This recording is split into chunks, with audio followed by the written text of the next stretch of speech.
Hey everyone, I hope you all are doing great in your life plus in your studies also. So as you all know that yesterday the admit cards of SBI PO Prelims were released and the first date of the examination is on 20th of November.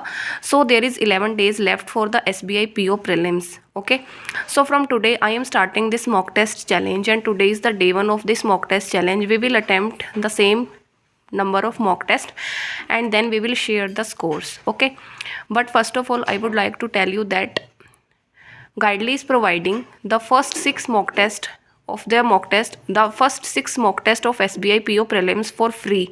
So if you do not have any paid subscription of any mock test, then you can attempt this 6 mock test for free from Guidely's website.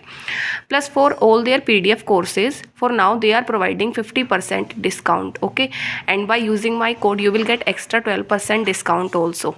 I will give you the links in the description section. Now it is for the mock test challenge. So today I am going to attempt practice mock number 10th mock test. Okay, till now I have only attempted 3 mock tests from practice mock, but like many of you have already attempted the many number of mock tests, so I think it will be good to start from 10th. Okay, so I am going to start the mock test from the 10th mock test of practice mock and we will go till the 20th mock test. Okay, so try to attempt the 10th number mock test from practice mock and then try to share your scores in the comment section when I share my scores. So that is all. Thank you and have a nice day, and I wish you all the best for your day.